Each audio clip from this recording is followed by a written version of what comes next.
Yo, what up, fam? This your boy Sid, the RC guy, and y'all know my co-host Tim, the other RC guy. Hello. How we doing today, Tim? Doing good. Good. So we are here for a Talk It Up Thursday, and I thought to myself, let's talk about Traxxas, and not just car specific. Let's talk about the brand. I know Tim runs Traxxas. He's got this beautiful XO1.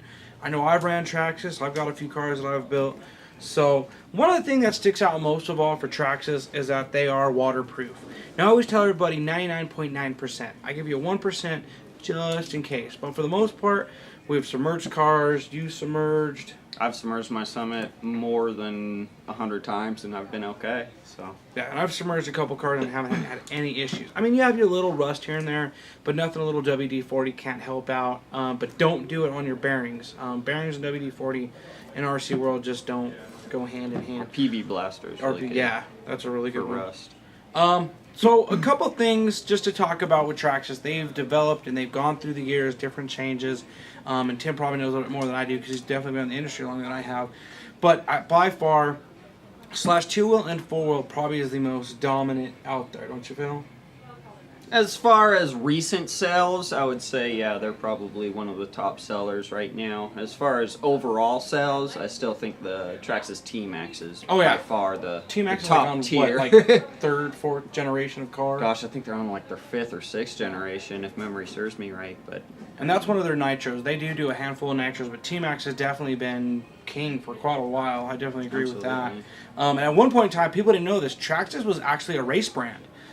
They weren't just a bass brand. They probably have only been a bass brand Probably 5 to 6 years or so. Yeah, it's still really been quoted as a basher. Right. But So one of the things you'll notice also out the gate is everything they do is over the top. Always very phenomenal with their paint schemes, with the body structures. I love how a lot of these cars look. The one thing that I've noticed that they've done recently that I'm not real happy with is the charger that they provide with these. It is a charger that you can only use in your car. And to me, it's not really realistic. It's great if you're only out in the field or going to the skate parks or the jumps or whatever. But I mean, for home use, it's not worth it. And by the time you buy their adapter, I believe their adapter is $24.99. I think so, yeah. Something like that. By that time, you might as well buy a better charger for $19.99 that'll be a little bit faster. You have to get a small adapter for about $3, but it's going to be a better overall charger. So that's the one downside with Traxxas that I'm not a big fan of.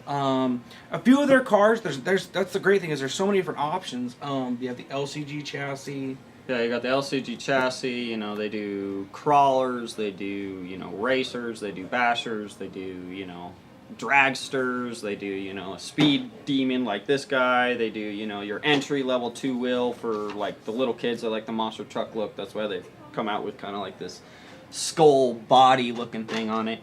So yeah, I mean, they've really kind of geared these from, you know, your very first beginners who are just getting started to, you know, the guys who have been in it for 20 plus years. So I think as far as variety, they've certainly got it down.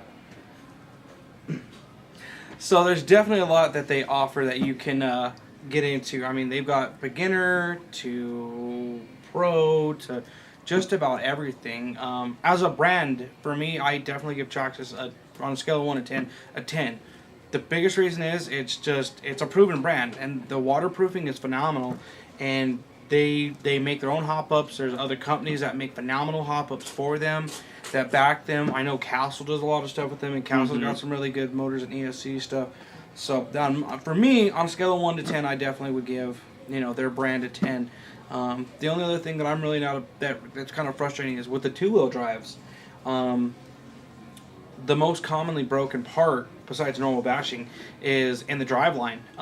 The top shaft, there's a pin that'll break, and that's probably number 3 at least on the, you know, fixable list that we're always having to fix. Right. Yeah, the top pins and then also the axle carriers I see break a lot. But there is a whole slew of aftermarket companies that creates parts for these. My favorite aftermarket company would definitely be RPM. I don't know how you feel about that. I'm a big fan of RPM. I put RPM. The reasons I like RPM over, you know, Integy or you know, some of the other brands is, I mean, Integy does all this nice aluminum stuff, which really looks good when you put it on a vehicle.